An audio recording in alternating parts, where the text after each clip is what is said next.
Welcome to easy sleep, where calm begins and your journey to restful sleep starts now. The cottage by the sea. The road curled like ribbon between hedgerows, narrowing every few minutes until it felt less like a route and more like a quiet dare.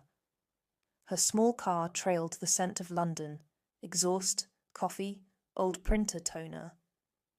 But ahead the air had shifted. Lighter. Green somehow, even with the windows up. Isla blinked as the coast came into view. Not a cinematic swell of waves, but a sliver of sea between two hills, pale and flickering like silver ribbon. Her chest softened around the edges. Almost home, she thought. Then corrected herself.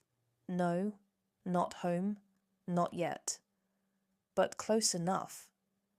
The GPS gave up somewhere near a bend that looked like all the others. She parked anyway, outside a low stone wall covered in tangled ivy. Behind it stood a small whitewashed cottage, its windows wide and eyes open, the slate roof gently dappled with lichen. It looked like the kind of place that never rushed anyone. Isla stepped out of the car and stretched, her spine clicking, her scarf tugged softly by sea air. Her boots crunched on gravel as she moved toward the front gate. It creaked, politely, not ominously, and swung open to reveal a short flagstone path, edges softened by thyme and creeping rosemary. The door was a cheerful robin's egg blue, its brass knob warm from the sun. The key turned with an easy clunk. Inside, the air smelled of cedar and something like lemon oil. No mildew, no sour age, just clean warmth, as if the cottage had been waiting with the kettle on. The floorboards were sanded smooth and painted a soft sea grey. A woven rug lay underfoot like an old friend, and the walls were dotted with framed prints of local beaches and old postcards tucked behind twine and clothespins. To her right, the living room glowed in afternoon light. A worn, butter-soft armchair was angled just so toward a small fireplace where kindling sat already stacked. A tartan throw lay folded over the back of a second chair, next to a narrow bookshelf sagging with paperbacks. Some with the spines cracked, others with pressed flowers hiding inside. The kitchen, open and inviting, had pale wooden counters and soft blue cabinets. Hanging from one beam was a row of dried herbs. Sage, rosemary, something else she couldn't name. On the windowsill sat a small terracotta pot with a thriving basil plant, as though someone had thought she might like the smell while washing dishes. She closed the door behind her. It made the softest sound, then silence. Not the kind that presses against your ribs and asks what you're forgetting. The other kind, the safe kind.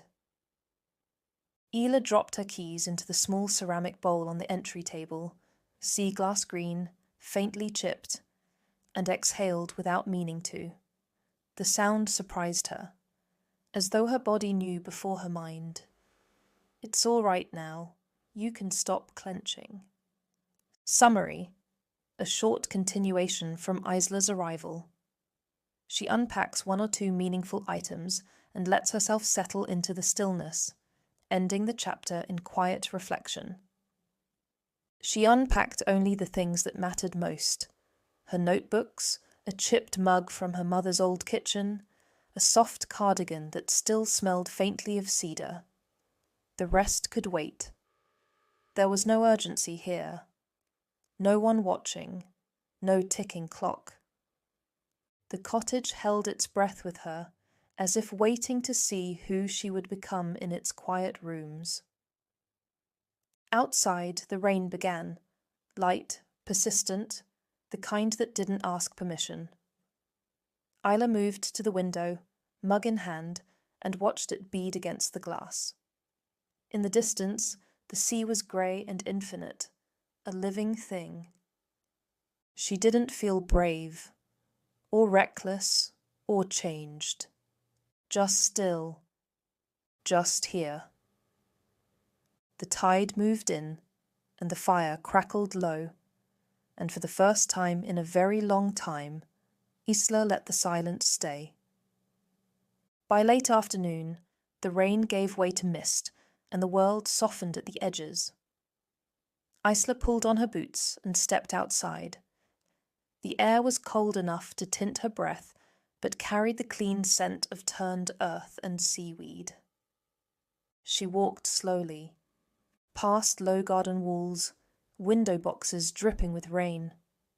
Past bicycles leaned like old friends against fences. A postbox stood slightly crooked by the lane, painted the kind of red that had begun to think about fading. The village rose gently before her. No shops shouting for attention, no crowds, no traffic. Just a butcher, a post office, and a small cafe with soft light glowing behind steamed-up windows. She paused outside it. A sign in the window read, "Salt and Sage." Someone inside laughed. It sounded like the sort of place where people knew each other's middle names. Not yet, Isla thought. She kept walking, but slower now. The morning uncurled slowly. Outside, the sky was a soft blur of grey and eggshell blue, clouds drifting like they had nowhere in particular to be. The cottage held the coolness of stone and the promise of warmth, the kind you earn slowly, one mug of tea at a time. Isla dressed without urgency. Jeans that had grown soft with age, a Breton striped shirt, and a wool jumper that smelled faintly of suitcase. She slipped on her boots, wrapped a scarf twice around her neck, and stepped outside. The air was sharp but kind.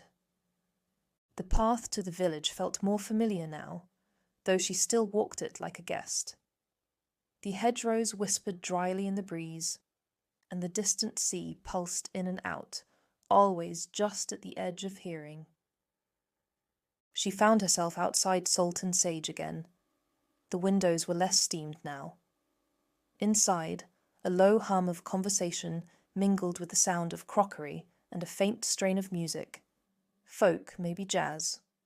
A chalkboard sign outside read, "Today's special, spiced pear scone plus maple butter. Trust us." She stepped inside. Warmth met her instantly. The earthy smell of coffee, cinnamon, worn floorboards.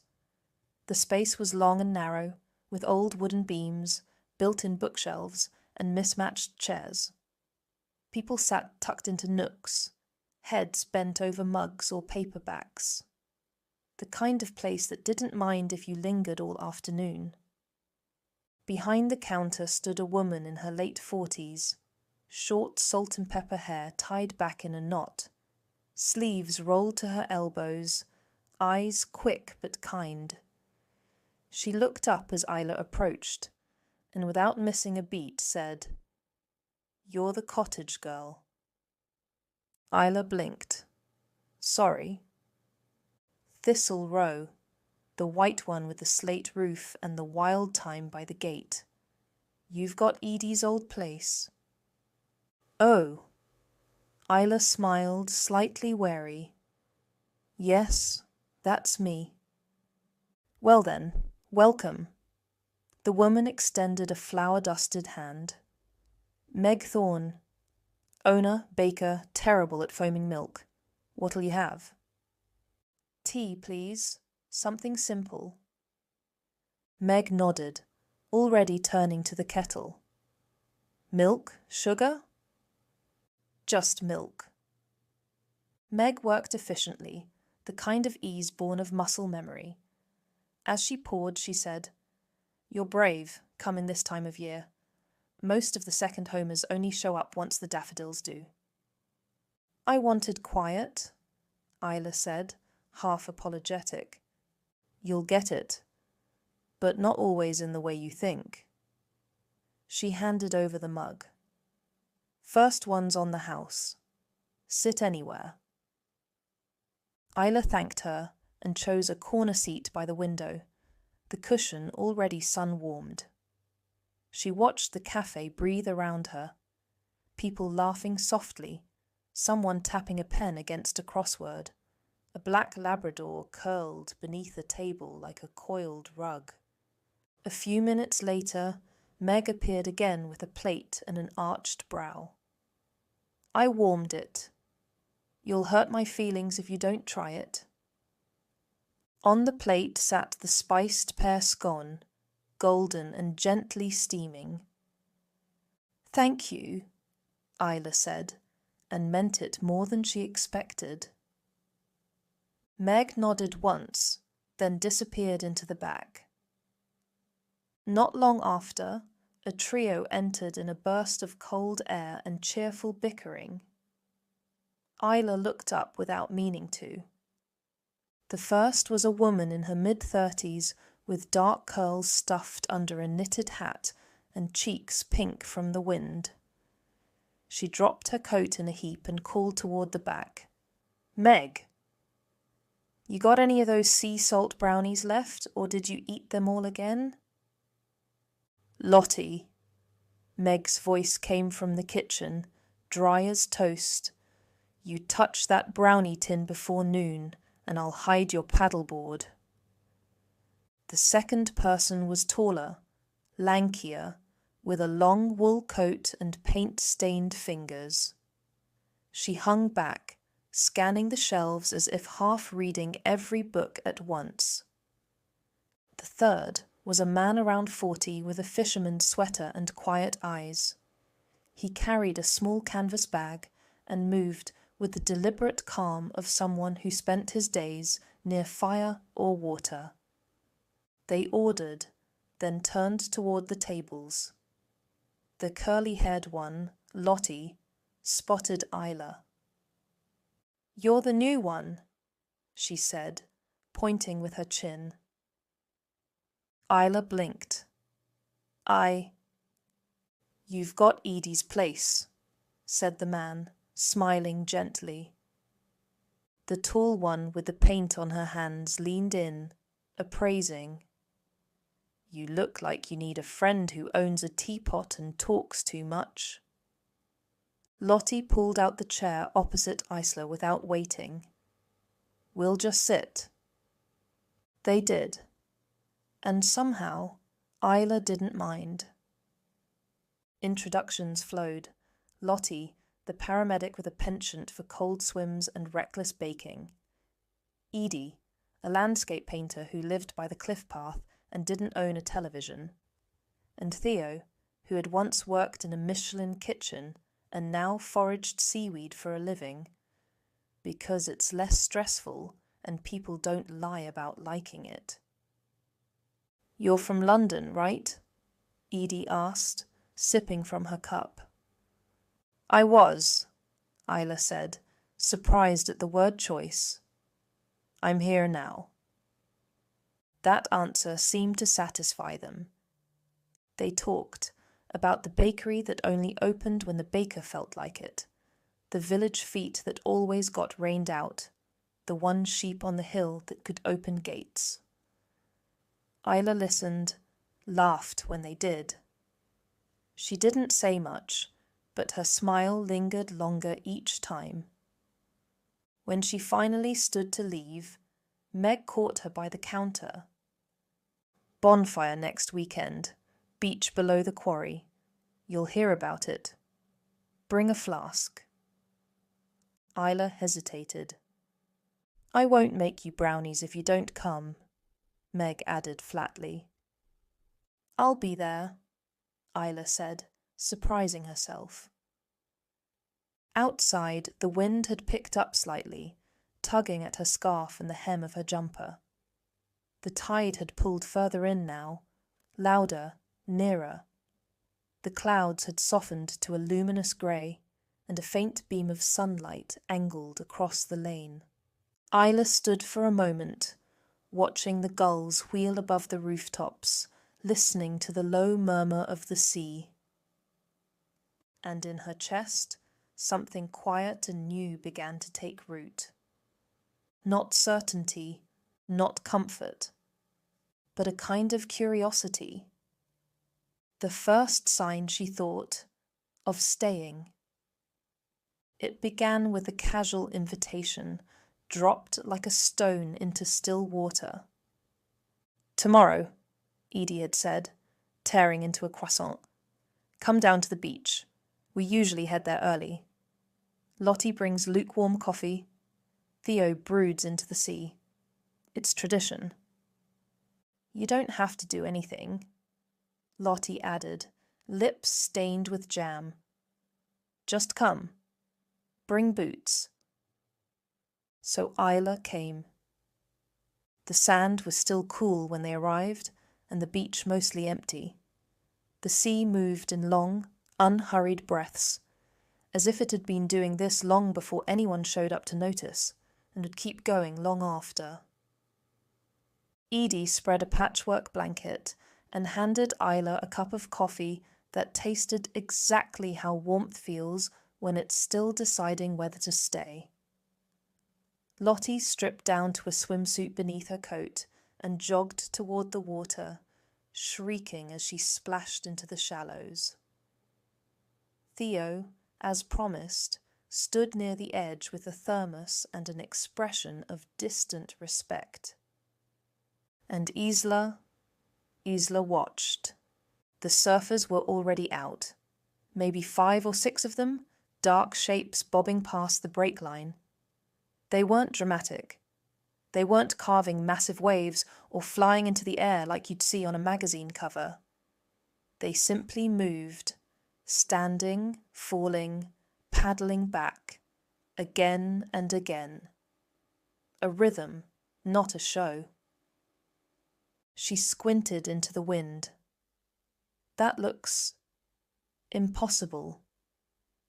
Edie didn't look up from her sketch pad. It's mostly waiting. Waiting for what? The right moment. The sea tells you, but only if you've stopped trying to outsmart it. Isla looked back at the waves, trying to imagine them speaking. "I wouldn't make it 5 minutes." Lottie, returned now and toweling her hair, laughed. "You'd make it fine. You're too in your head, that's all. People like that always have the best pop-ups once they stop trying to be something." Isla didn't reply, not because she disagreed, but because it felt a little too accurate. Later, after Theo packed up, and Edie had wandered off to sketch a set of rocks that looked vaguely like sleeping dogs, Isla stayed behind. She walked toward the surf, her boots pressing deep into the sand, the wind picking up her hair and flinging it into her eyes. The tide was out now, and the sand gleamed wet and pale like newly glazed pottery. The water looked colder than it had before. Meaner, maybe, or just honest. She rolled up her jeans without thinking and stepped forward. The first touch of water was a shock, bracing and immediate, slicing across her ankles like laughter that doesn't ask permission. She gasped, stood still. The second wave came gentler. It lapped at her shins, tugged slightly, then left. She waded deeper, not far, only calf deep, and closed her eyes. The sea moved around her, not threatening, not tame, alive.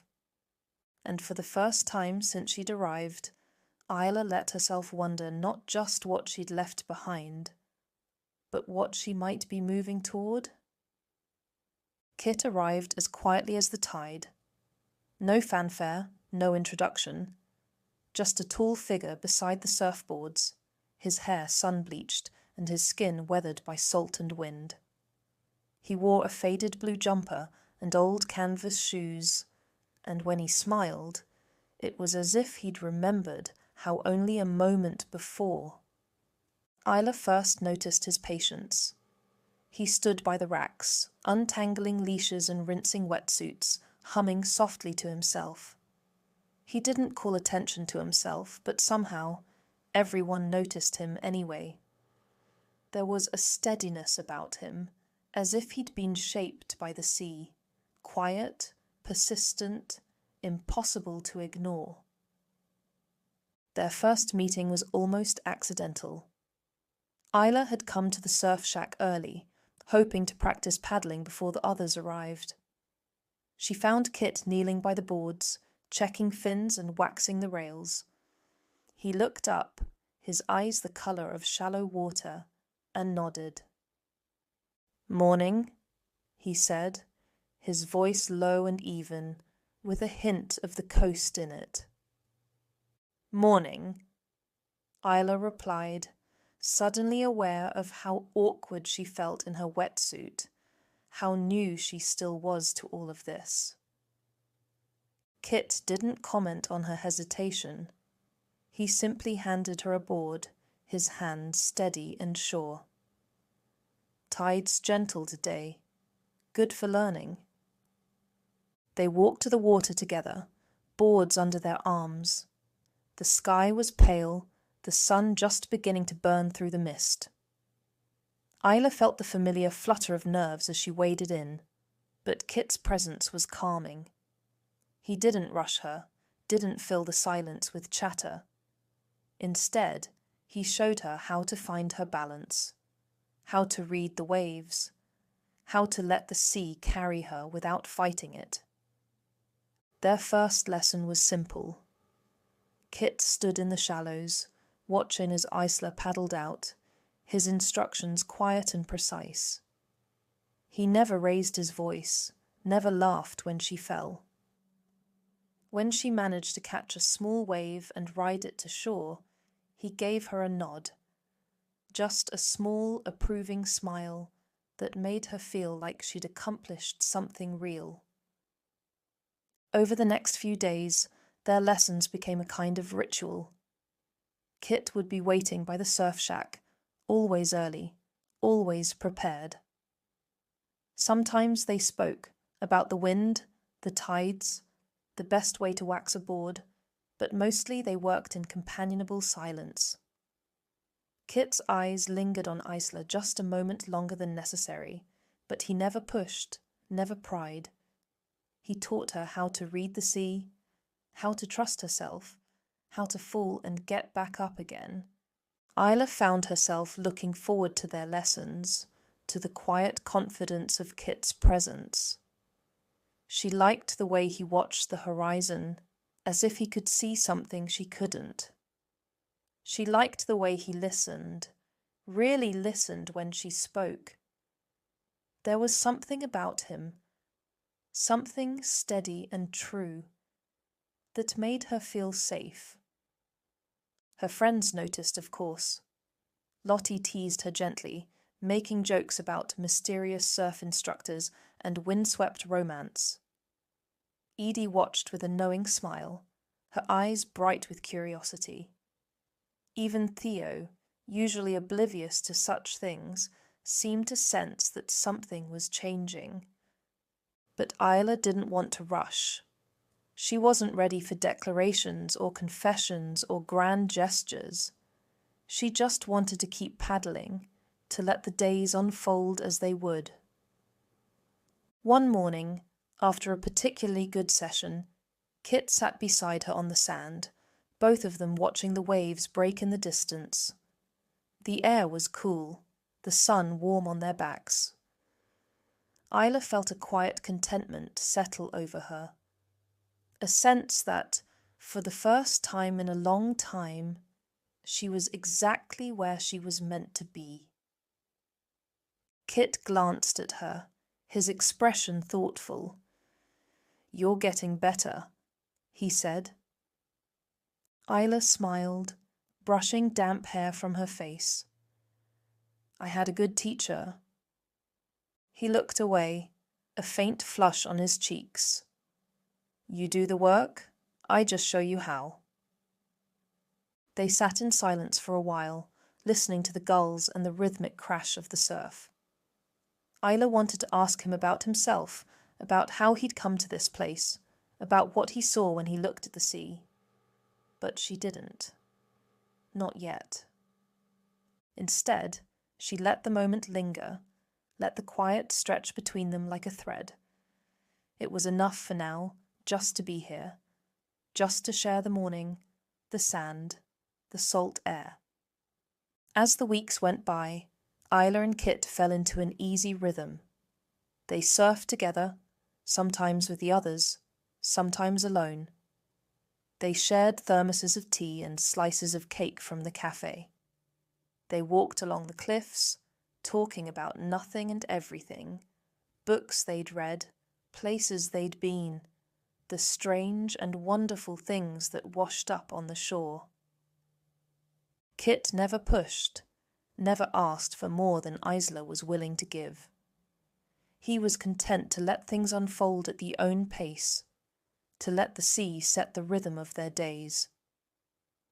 Isla found herself opening up, little by little, sharing pieces of herself she'd kept hidden for so long. One evening, as the sun dipped low and the sky turned gold, Kit handed Isla a small shell, smooth and white, with a spiral at its center. For you, he said, his voice barely above a whisper. Isla turned the shell over in her hand, feeling its weight, its coolness. She looked up at Kit, searching his face for something she couldn't quite name. Thank you, she said softly. He smiled, and for a moment, Isla felt the world narrow to just the two of them. The sand, the sea, the slow, steady beat of her own heart. Later, as she walked home, Isla thought about how much had changed since she'd arrived in this small village by the sea. She thought about the friends she'd made, the quiet strength she'd found in herself, the way the tide had carried her to something new. And she thought about Kit, about his patience, his quiet, the way he made her feel seen. She didn't know what the future held, didn't know where this new connection might lead. But for the first time, she wasn't afraid to find out. She was learning to trust the sea, to trust herself, to let things happen in their own time. And as the stars appeared above the waves, Isla smiled, tucking the shell into her pocket, a small reminder that sometimes the best things come quietly, on the tide. The morning was so still it felt sacred.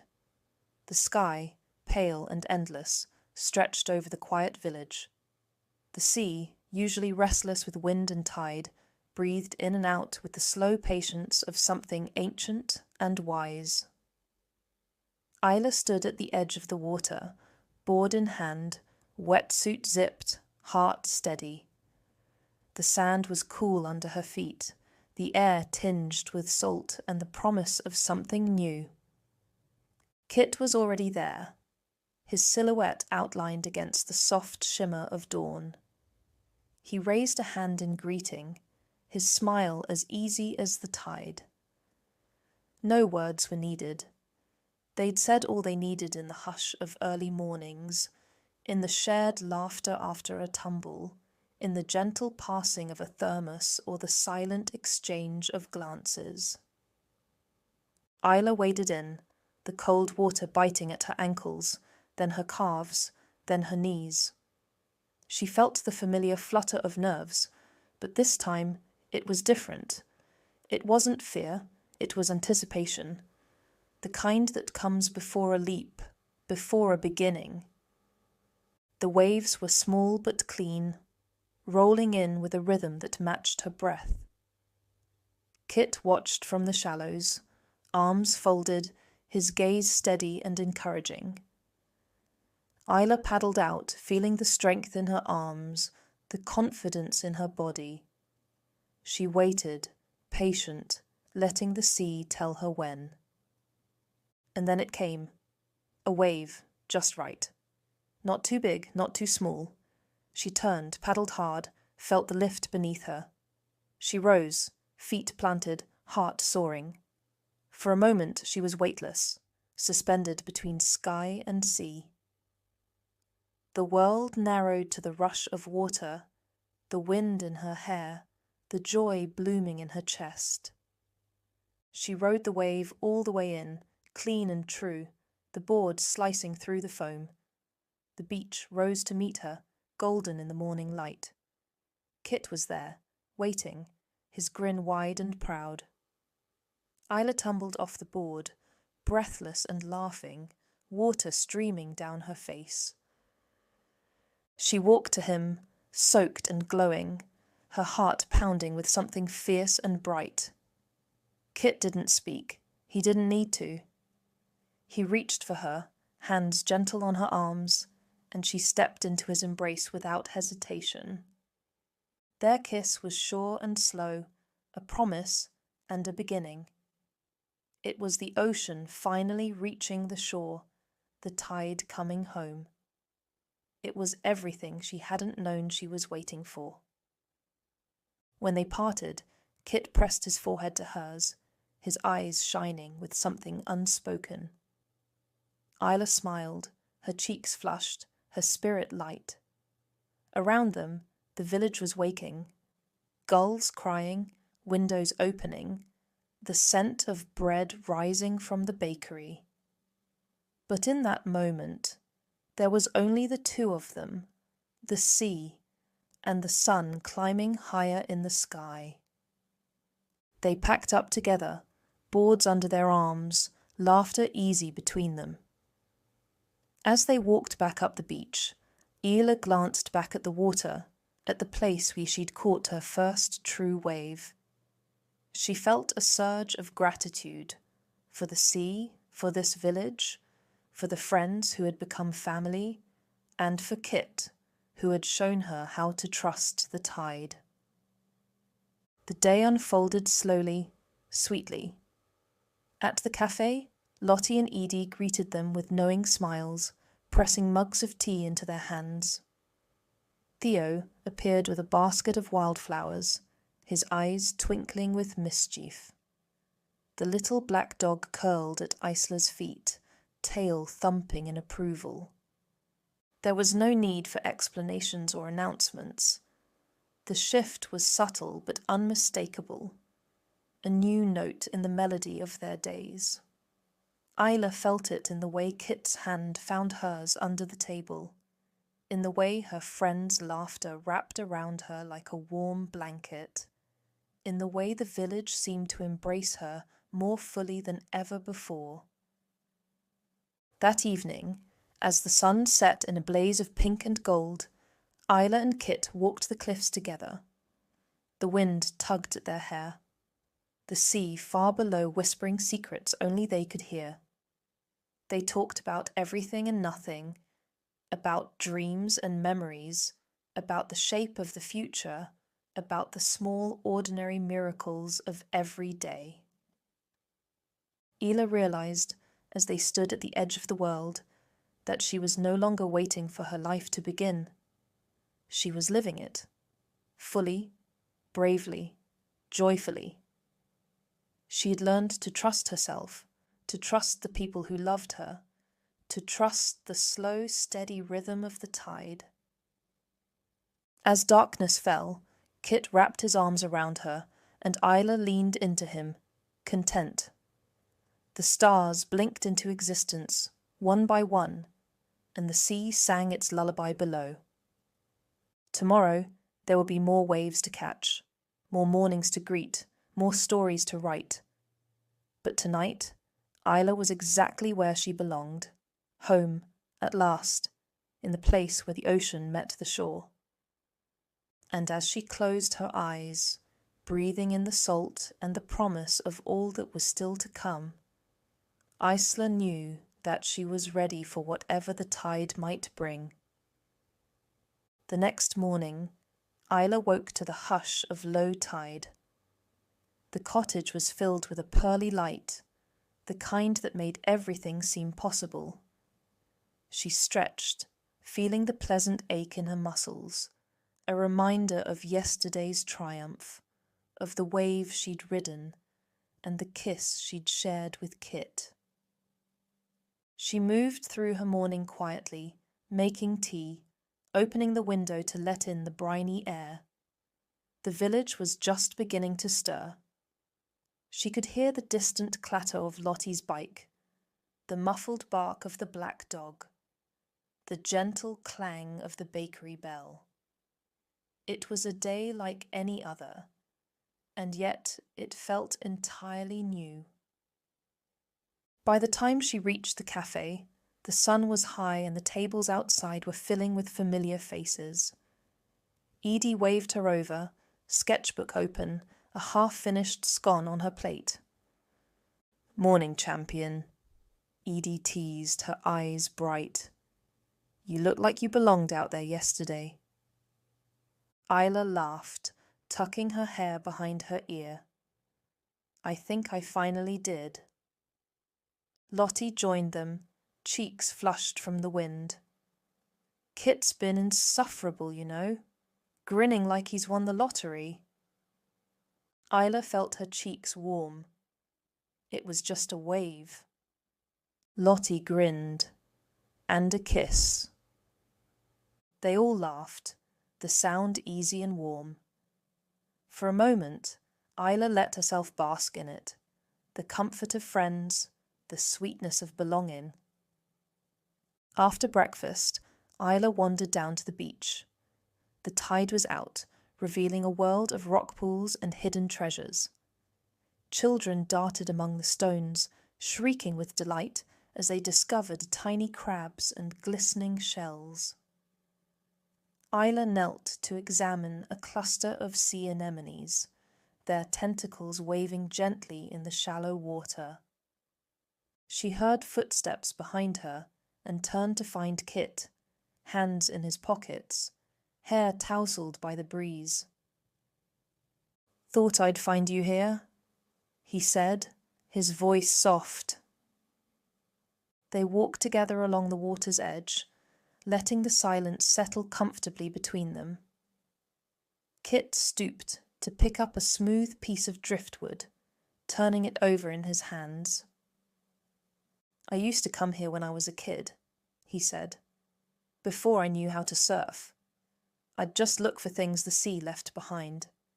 It always felt like a secret, like the tide was telling me something." Isla smiled, touched by the image. "What does it tell you now?" Kit considered this, his gaze distant. "That things come and go, that you can't hold on to everything, but sometimes, if you're lucky, you find something worth keeping." They stopped to watch the gulls wheel overhead, their cries sharp against the hush of the sea. Isla felt the weight of Kit's words settle in her chest, a gentle reminder of how far she'd come, of all she'd gained and all she'd let go. They found a spot on the rocks and sat, shoulders brushing. Kit traced patterns in the sand with a stick, and Isla watched the waves creep slowly back in. "I used to be afraid of the sea," she admitted. "Afraid of what it would take from me. But now, I think I'm more afraid of missing what it has to give." Kit looked at her, his eyes serious. "You won't miss it. Not anymore." The afternoon drifted by in a haze of sunlight and salt air. They talked about small things, the best place to get chips, the strange names of local birds, the way the light changed on the water just before dusk. It was ordinary, and it was everything. As the tide turned and the first waves crept closer, Isla felt a quiet certainty settle over her. She didn't know what the future would bring, didn't know how the story would unfold, but she knew she was ready to meet it, whatever shape it took. When they stood to leave, Kit reached for her hand. His grip was warm and sure, grounding her in the moment. They walked back to the village together, the path winding between wildflowers and sea thrift. The sun was low, casting long shadows on the sand. Isla glanced at Kit, her heart full. "Tomorrow?" she asked. He squeezed her hand. "Tomorrow." And as they disappeared into the golden light, Isla knew that the tide would always turn, the waves would always return, and she would always find her way home, again and again, with Kit by her side.